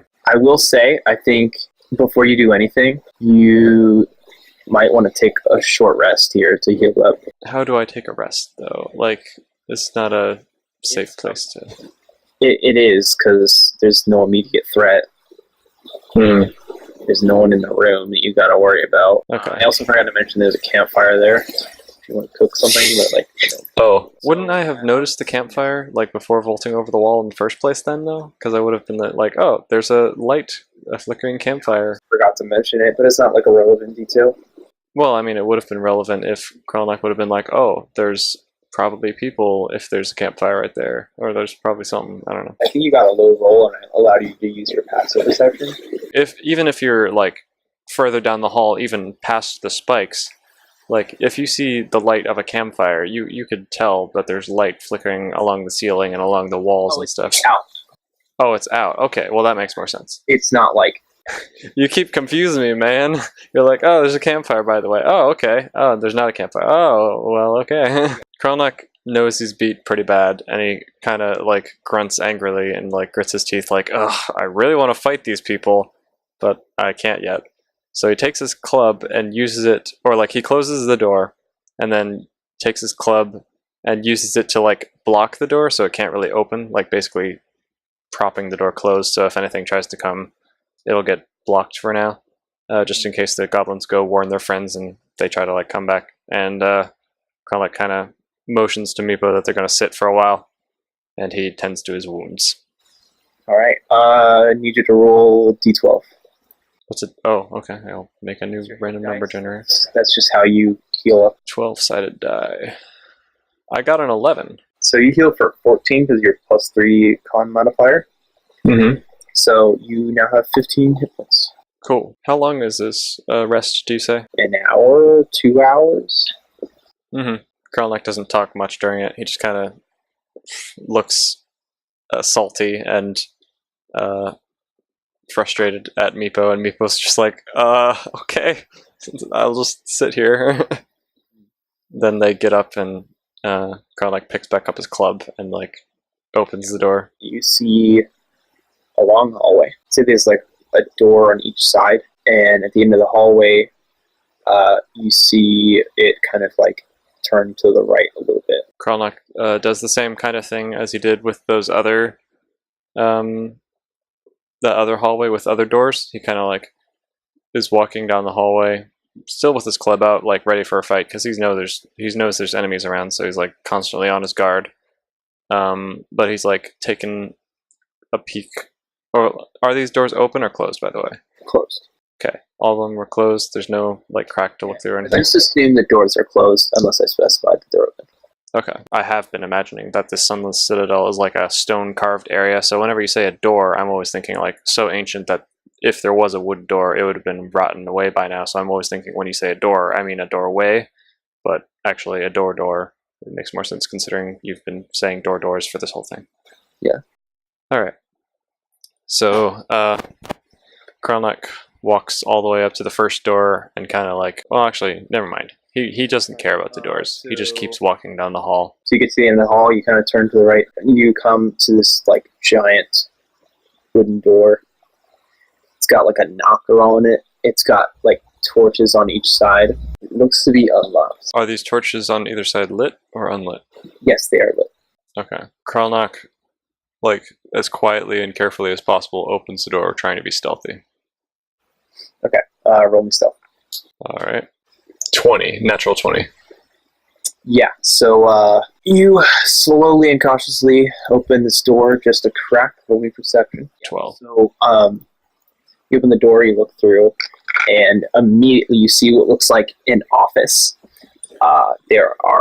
There's a couple candles, there's a desk, and you hear some voices. You see a kind of what looks to be like a bigger goblin than all the others. More intimidating. He is looking at a map on his desk, and you see a couple goblins behind him kind of whispering to each other, whispering in his ear, that type of thing. So what are you going to do? Krelnok is slightly more wary after his previous beatdown, but he slams the door open as intimidatingly and as like menacingly as possible, and just kind of like brings out his club and starts swinging. How big is this room, by the way? Is he able to start swinging immediately, or is it like he has to walk a little bit before he can hit anyone? I want to say it's a small office, 20 by 10. How many goblins were there in Wide. again? Just two, or like there? I know there's the boss goblin, but then like how many others? Two goblins behind him. Okay. What happens with Krelnok's bad decision making? Okay, make an intimidation check, and you add your intimidation modifier. I rolled it once and it didn't change from an 8, so I'm not sure if I pressed it or not. But then I rolled again just to make sure, and it was a 19. Should I take the 8 or the 19? Just take the 19. It's fine. Okay, and then plus intimidation plus 4, so that's a 23. You slam the door open, and all of a sudden, this big goblin looks up and he's like, "Hey, buddy, there's no need of any of that. Okay, let's just calm down and talk business. I've been expecting you." Okay. Krelnok is kind of confused as to why they're not running in terror or attacking him. I will say the other two goblins are like wide-eyed. They are kind of like standing back, like they're terrified out of their minds. This guy, this main dude, he seems to have his wits about him, but you kind of made him a little nervous. Okay. So Krelnok is very hesitant to let down his advantage, and he's kind of like hesitates for a second and like lets the dude talk for a second with a puzzled expression on his face, like but he's still like almost ready to fight. Like that dude almost lost his head. Well, you don't want to know how I know you're here. All right, well, let's get right to it then. I guess you're here for. Hold on. Meepo's with you, right? Yeah, Meepo's kind of coming in behind me like, oh, are we fighting? Well, what are you doing? What you doing, man? You're here for the dragon. Is that right? Krelnok goes, dragon and apple. Well, you want the apple too? Listen here, buddy. There's only one that rules that kind of business around here, okay? That's me. That's Big Poppy, all right? Papa Shoes. You don't mess with the apple business, okay? But I will let you take the dragon for a small fee, okay? I need you to do a little favor for me. Do a little favor. Come over here and I'll whisper it in your ear. This little guy don't need to hear about it. This is just between you and me. Krelnok raises his already raised club even higher. Like, are you kidding me, bro? Like, I'm about to slice your face off. Do you want to make a deal or do you want to live? And he goes, give me what I want or I'll bash your face in. While giving a nasty glare to the other two terrified goblins. All right. Calm down. Boys, leave us. The other two goblins kind of like shakingly like exit the room, like kind of inch around you. Like, oh, yep, sorry, bye. And then you kind of hear them like sprinting off. And then he kind of lowers his voice and he's like, look, we ain't gonna fight, okay? You want something? And I want something. This is not too big a deal. How about we just discuss these matters, but you leave this little young fella outside? How does Meepo respond? Krelnok kind of looks back at Meepo for a second just to see what he does. Like, wide-eyed looking at you, expecting you to respond. Krelnok kind of goes, ugh, wait for a second, Meepo. And like motions for him to go outside. Roll persuasion. 4, so that's a 6 total. Not very good. Meepo, stay! Alright, Krelnok didn't really want him to leave anyway, so Krelnok turns back to the dude and goes, speak, dog can listen. Alright, well, he doesn't seem too harmful anyway. Look, this kobold queen, whatever her name is, we don't need her around here. She's messing up my operations, and I'm not too keen on it. So what I need you to do is go kill her for me, and then you can have your dragon. Wow. Krelnok kind of just droops even more like, Are you kidding me? How many fetch quests am I going to get before I get what I want? And he goes, I want the apple. Why is this dude not getting intimidated? I rolled a 20. Is he intimidated, or is he just like... You didn't roll a nat 20. He doesn't get scared easily.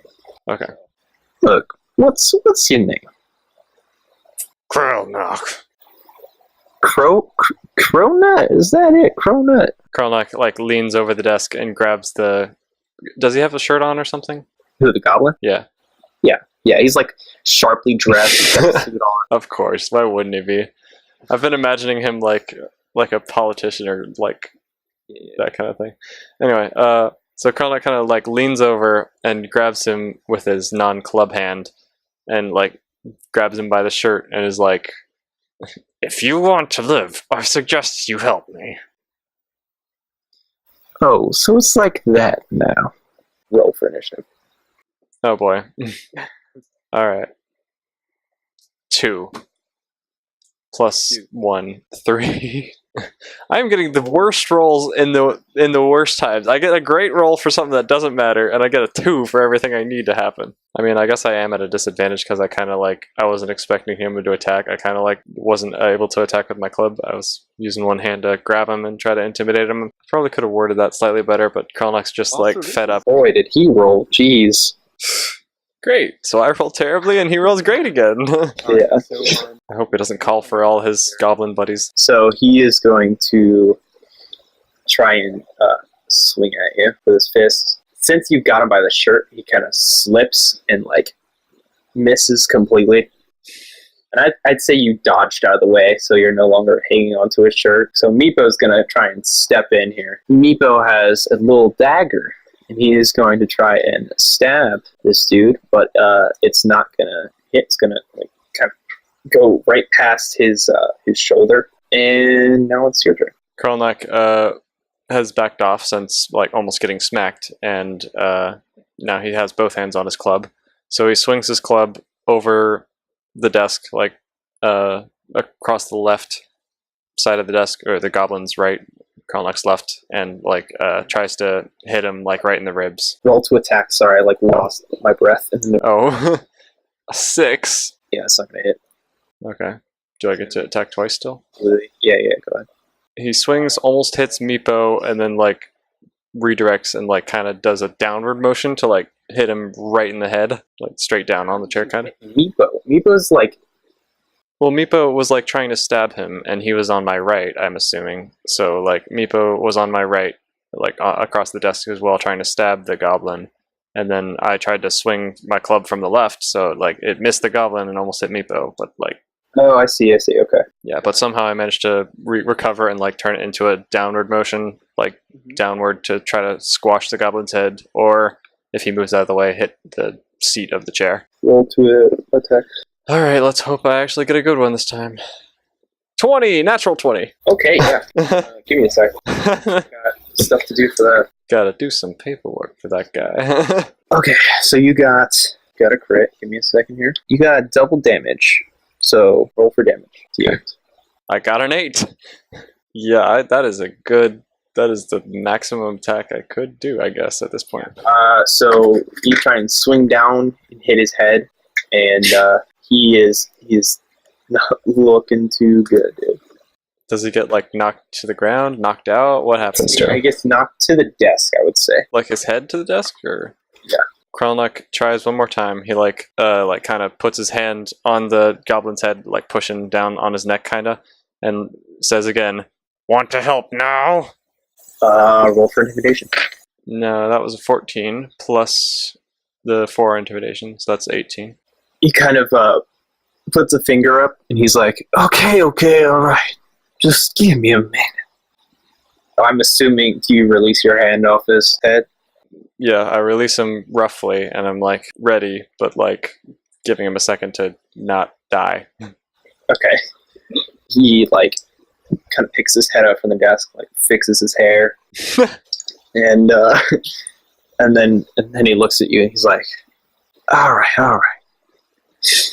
I'll take you to the dragon, but I'm not sure if my supervisor wants me to show you where the apple is. Krelnok responds, I could smash him too.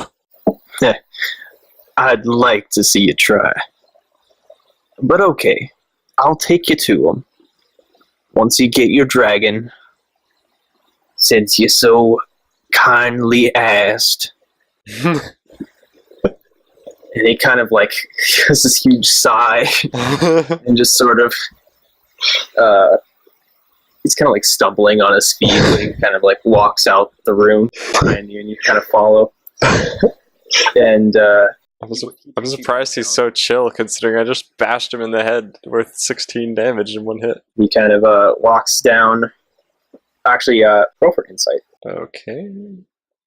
19. My insight is +0, so just a 19. So Krelnok's pretty sure that he's going to be betrayed here or led to a group of angry zombies, or zombies, goblins. I'm assuming that's what you're thinking. As he's leading you, you kind of see him smirk a little bit, and he leads you back down the hallway, walks up to the door on the right, and steps back and just says, "This is where you find the dragon." Krelnok is distrusting, and he kind of gestures with his clubs and goes, "You first."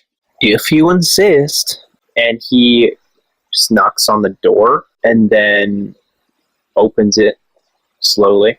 You see pretty much what looks like an empty room except for a giant cage in the middle. So there's a live blue dragon in this cage, and you can see like one goblin kind of like poking at it, trying to calm it down. It's also a very nervous goblin. How does Meepo respond? Does he like immediately rush to this dragon or something? Yeah, Meepo kind of, well, he doesn't rush to it, but as the door opens, his eyes just go wide, and he just goes, "Calcrix!" Or I assume there's a lock on this cage, right? Yes. I'm still in the door frame. Krelnok motions for the goblin dude to unlock it and grunts like, "Rrr." He kind of like walks further into the room, kind of like by the door as if he's about to close it, and just kind of gestures you inside. Mm-hmm. Krelnok reluctantly takes a step in so he can close the door or whatever. Okay. So as he closes the door, you see one lonely goblin standing behind the door, and he is armored up. Has a sword out. Roll for initiative. Oh boy. I finally had a good one. The armored dude is behind him and is like advancing in a way where it's clear they're going to fight, right? Mm-hmm. Okay. Krelnok takes the opportunity to swing his club at the head of the boss goblin again, hoping that he can like end it quickly by like knocking that dude down and going like, "Hey, if you want your boss dead, keep moving forward by all means." Yeah, go for it. That's actually maybe too tactically smart for him, but that's what he does. So I got a 14 plus... No, I'd say he does that because he's angry. He's like, "You betrayed me." Yeah, true. Yeah, that's gonna hit. Mm-hmm. Are you smacking him on the head? Yeah, I was hitting him in the head again. His already damaged head. With my big 70-pound club. So you hit him, he falls to the floor, he's just like dazed. Just kind of like, "Whoa, okay, alright, I'm sorry, not the hair again." He kind of like gets up, fixes his hair, and he's like, "Alright, leave the man alone. I'm sorry. Just this is a really important dragon, you know? It's just alright, let me go get the keys." And he just kind of like walks over to the left wall, and you kind of see like a ring just hanging on a little hook. So he kind of pulls that off and walks over to the cage, and he unlocks it, pulls off the cage. This dragon kind of like hops out the cage and immediately like knocks the boss man down again, and he's just like laying there and like, "What did I do to deserve this today?" And then as soon as he does this, the dragon just like changes moods. He immediately sees Meepo and just kind of runs over to him, and he's like nuzzling him under his chin and stuff. Aw, cute dragon. Meepo is just like, "Yay, Calcrix!" that's pretty much it. You're just like left in this room with this dude that's unconscious on the ground, and these other two goblins that are kind of weirded out by the situation. Oh, so the boss man got unconsciousified? Sorry, no, he's not coming. It's just like really just like done with life, laying on the ground. He doesn't want to get up. Okay. I don't go with the apple. What? What about Apple?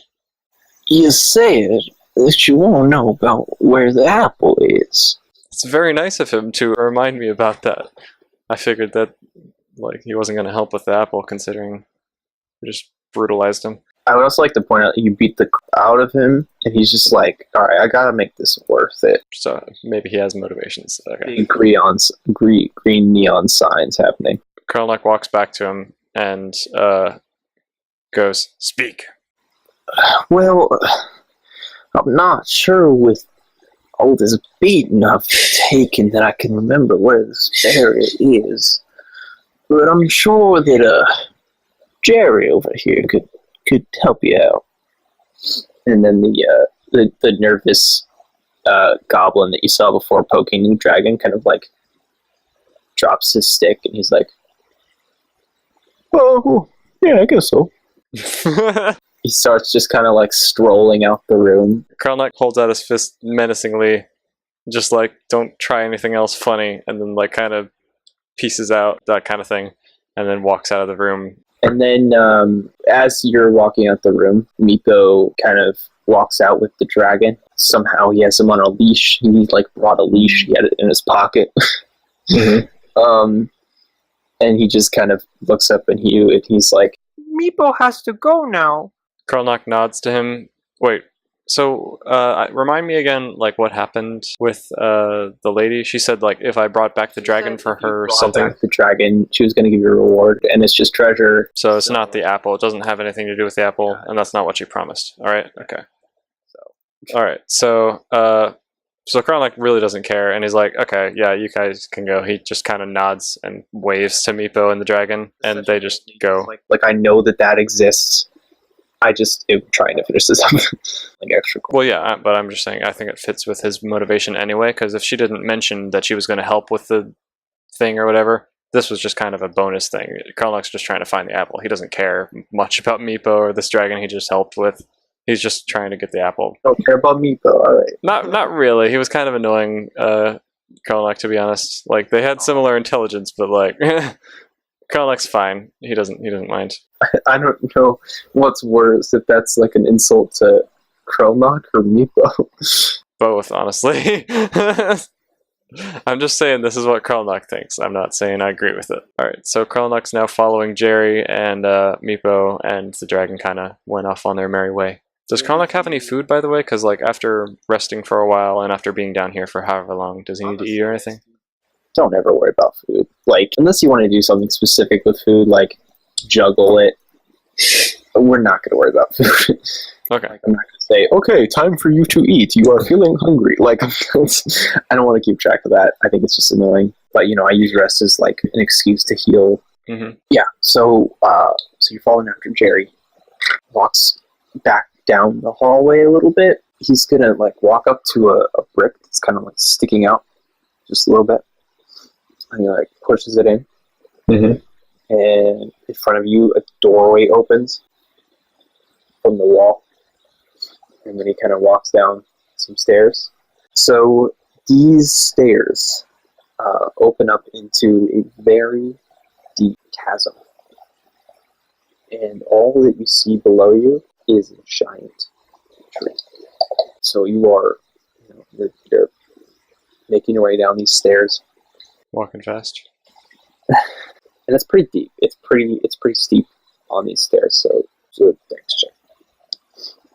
A dex check, okay. Yeah, it's not gonna be too hard. Oh my gosh. I got a 2. Plus 1, so I got a 3. Alright. I trip and fall all the way down the stairs. And you hit your bum. Just make another dex check. Okay. Got an 8, plus 1 is 9. Okay. So you get up and you make your way all the way down the stairs. Alright. you get to the bottom and you see this tall human, and he has this staff. He is just like standing there, and kind of gazing up at the tree. He's got his back to you, and he's kind of looking up at this tree, and you can see off of one of the branches this sparkling, like crystal red apple hanging off there. And as you walk up to him, Jerry just kind of eases his way up behind him a little bit. He's like, "Hey, boss man." The man turns around. I am the best at drawing people. What are you talking about? This is a very old man. He's like stroking his beard. He's kind of like analyzing you for a second. Mm-hmm. Thank you. Jerry, was it? Please leave us. Back to your business. Jerry just kind of like turns around, just kind of hops back up the stairs. Okay. Welcome to my humble abode. This is the Sunless Citadel. And, well, it's kind of lonely down here. It's pretty dark. I don't know why I like to hang out down here. I kind of like the moist air, that the branches provide. Never mind. The point is, the reason that I've decided to dwell in this location is because of this sparkling, magical apple that you see before you. Now, this is not some ordinary apple, and I'm not trying to market this to you as some brand new apple that's gonna cure disease. Oh, I mean, it does, but it's... I love how chill this dude is. It's like, oh yeah, I don't know why I hang out down here. Let me tell you my life story. Oh yeah, it's just an app. I don't know. Krelnok gets a bit impatient, kind of like looks quizzically like, what's going on right here?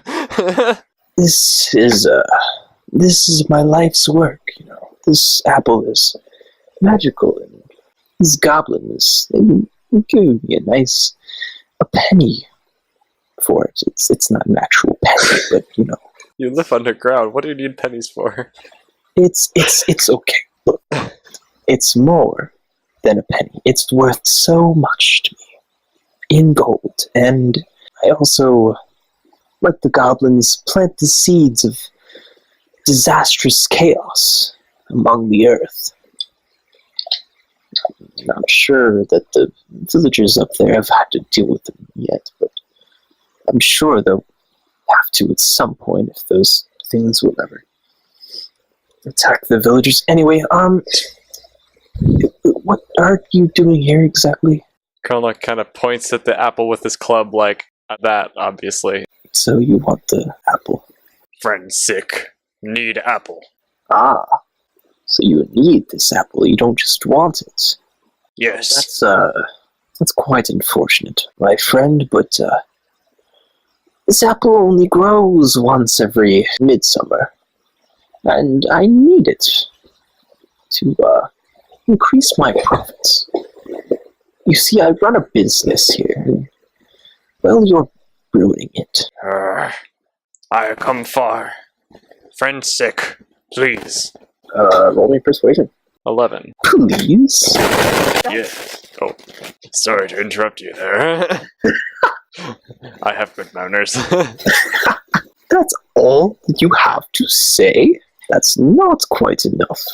I'm afraid that you'll have to go through me and my minions. And as he says that, you see 3 sticks. They look like they're like sliding across the ground, like floating across the ground, as if they're being carried by ants. And then they stop in front of you and like stand up and morph into like these twig-like creatures. Roll for initiative. 6 plus 1 is 7. I am the best at this. My combat is not good today. Did he tell you his name? No. I just have been calling him dude in my notes. You come here and demand so much of me when you know so little. This here is the Gulthias tree, and clearly it is magical, since you've come so far for it. But I had to suffer much for this. I was thrown out of my own home. That is why they call me Belloc, the outcast. See, they did not appreciate the ideas I had for the world.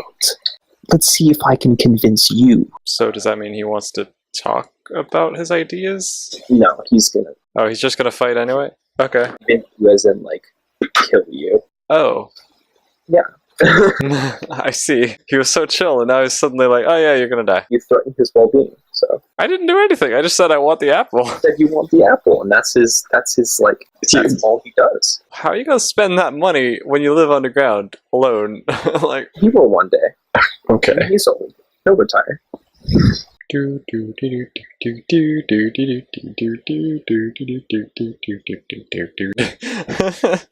drawn Krelnok as this tiny little stick figure, and he's like half as tall as Belloc, the outcast. So these are called twig blights, by the way. Your character wouldn't know this. The twig blights are actually going to use their little claws to try and attack you. First one's going to miss. Wow. The second one does not.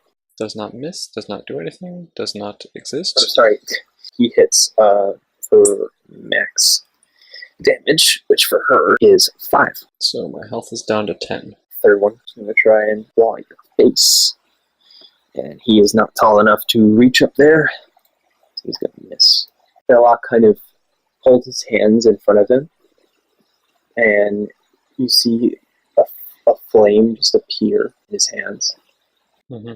And then he throws it at you. You take 3 fire damage. Do I get lit on fire or anything, or is it just like, No, you ouch? just take damage. Yeah. So now I'm down to 7 hit points. So how small and twiggy are these little guys?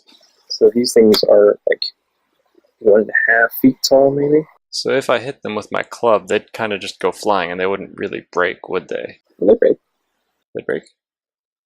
Is it like really old and fragile wood or something? Yeah. Okay. Well, since all 3 of them just tried to claw me in like exactly the same way, they're all like really close range or something. Can I like swing my club and hit all 3 of them at once? Because my club is like huge, and they're all like tiny and like in the same place. So I can just do like one sweeping attack to try to knock them all. Roll the hit first. Okie doke. Hopefully I don't get another terrible number. I got a 7 plus my strength, proficiency or whatever, which is 14. Thank God. Yes, you hit. Roll me strength real quick. Okay.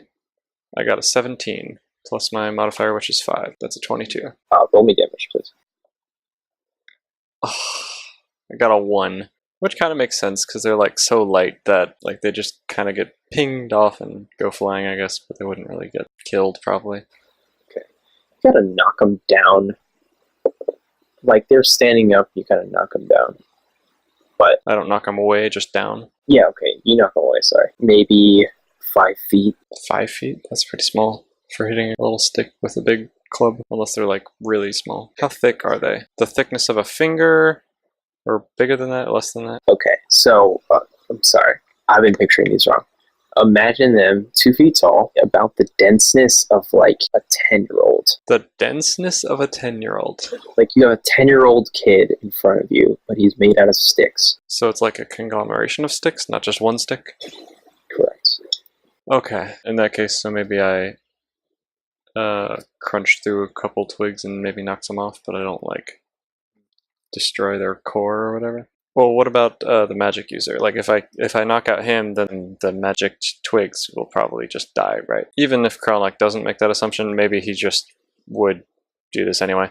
So he lets out a battle cry and like charges the wizard dude and like tries to smack him in the face with his club. It's hard to do math at 1 a.m. Yes, you hit him. Roll for damage. 2. Are you adding your modifier? I have a modifier to damage? Oh, God. So I thought that you already were adding it. I'm sorry. I don't do anything other than what you tell me to do. Well, that would have helped with a lot of stuff. You really would have. add your dex mod. So that's a 3 damage to the dude. So, like, that hurt a little bit, he's still fine. Must have been a glancing blow. Yeah, so then the twig blights, now that you've passed them, they're kind of mad that you're not giving them the attention that they deserve. They're 25 feet away. I don't know how fast they move with those little 2-foot legs. They are able to get within 5 feet of you. This first one's going to try and claw your back there. He's going to miss. Second one tries to scratch at your leg. He's going to miss. Third one tries to grab your arm, bite it or something. Yeah, he misses. He's now they're kind of down behind you. And you still have Belloc in front of you. Mm-hmm. You see him kind of like just focus for a second. He just has like hands to his face, and then you see his skin change to a rougher texture. Like it almost looks like tree bark. Krelnok does kind of the same move as before, like trying to hit all 3 of them at once, like the little twig guys. But now that he's close enough to both the twig dudes and Belloc, he basically just does his swing in a full 180 degrees. So he like is swinging from behind him with the dumb twigs on the ground straight all the way 180 degrees to try to hit Belloc in the toes too. Like, he doesn't expect to really hit Belloc, but he's just trying to hit all the targets at once, basically. And mostly I'm just trying to kill the twigs. Roll to hit twice. Okay. Accomplish 2 attacks. Okay. Ooh, got a 19 for the first one, plus 7. And the second one is 4. So I hit the twigs, but probably not him. You hit the twigs. You miss the druid. Roll for damage. Got a 6. Plus whatever I'm supposed to add to it. So 7. They're all looking real weak. One of them's looking real angry. Swung at him. You now have your back turned to try to finish out the druid. Yeah, makes sense. Going to claw you in the back. So he hits 2 piercing damage. Second blight going for your leg. He's gonna miss. Third one tries to reach up and like kind of claw your shoulder. He misses your armpit though. And then Belloc, he's gonna like take his staff and try and hit you with it. He misses. Well, since these twigs continue to do the exact same thing over and over again, just like trying to mildly bother me on my butt, I'm gonna do the same thing again as last time. Just like try to kill all 3 of them and then finish off with hitting. This time I'm gonna like tilt slightly up more at the end because like I missed last time with hitting Belloc. This time I'm gonna like try to tilt up more at the end and like maybe hit him in the butt instead of the legs. Give me 2 checks again. Okie doke. Check number 1 was a 13, plus 7 is 20. Yep, you hit the twigs. Mm-hmm. Check number 2 is 11, plus 7 is 18. Yep, and you hit him as well. Roll for damage on both. Damage on the twigs is 2, plus 1 for the dex, which is 3. Damage on Belloc is 4, plus 1 is 5. 2 of the twig blights are just not moving. There's just one left, and he's angry. And when you try and swing at Belloc, he appears to be taking the blow and trying to block the tree. He has the tree right behind him. I see. Okay. He leaps at you, tries to like claw out your eyes, Wow. and he hits your eye. Ow. 2 piercing damage. Ouch. So Belloc has to go. He kind of like forms another flame to fire at you. Jeez, yeah, that's gonna hit. It's really close range. Yeah, I think it is 1 fire damage. You're not wearing heavy armor, are you? I'm not really wearing any armor, I don't think. I think I just have like a loincloth and that's about it. I should point out that you have an ability that you have not used. The battle rage? Yes. I should have used that a while ago, yeah. Oh well. I just kept saving it because I was like, oh, surely I'll need it some other time rather than this time. Yeah, oh well. I guess I may as well use it because, like, this is that final battle kind of thing, right? Mm-hmm. Being hit in the eye kind of makes him, like, finally get set off to the point where he's like, alright, I am done. I'm... Raw! I don't know if this is, like, a ability magical thing or if it just kind of is him willing himself to be better and do it. Whatever you wanted it to be. I'm rationalizing with the character, like, why he would be able to do this. So this guy hit my eye, and I'm quite upset about that. So now that there's only one of them, I don't need to do that sweep attack thing, and I just, like, bring my club down in a downward motion. So, like, even if I'm not swinging at all, just the sheer weight of my club is probably going to be enough to snap every twig in his body. So, like, I bring it down with full force and, like, try to obliterate this one little twig guy that's left. Yeah, roll hit. I got a 10 plus 7 is 17. Yeah, it hits. Okay, damage. He's dead. Oh, just completely destroyed, shattered into a bajillion twigs. Alright, then I turn my attention to Belloc. I swing to the left with like full force directed at his head. 12 plus 7 is 19. Yep, that hits. Damage was 4 again, plus 1 is 5. Okay, and you're gonna get an extra 2 because of the rage. Mm-hmm. I'm really tired. What did you do to attack him? I swung it as hard as I could and hit him in the head. Okay, so he kind of falls back. He's like holding his head. He just says, Okay, alright. I'm sorry to have gotten in the way of your cause here. I suppose you can take the apple and go. Just ask that you never return to this place again. Krelnok kind of snorts and like he's still in his rage, so he's like not sure he wants to quit smacking things. Like I'm just saying this is what the character would do. I'm not trying to like cement myself as an evil character, but I feel like Krelnok would just kind of snort and be like, I don't care, and like race his club anyway. So if he has any last words to say, you trying to kill him? Like, I guess so. Krelnok's mad. He doesn't care anymore. He's not that weak. He's just like, Oh. So he doesn't look weak or anything. He's just like, ow, okay, yep, fine, take it. he's just kind of like, all right, man. In that case, if he still looks intimidating, then maybe Krelnok will get it through his thick skull that maybe he should stop fighting. So he kind of, he's still like got his club raised, and he's like heavily debating smacking him in the head.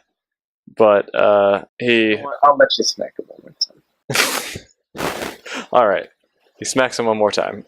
Should I roll to hit or anything, or just it happens? But if you wish to go on and finish me off like the death I deserve in my old age, then fine.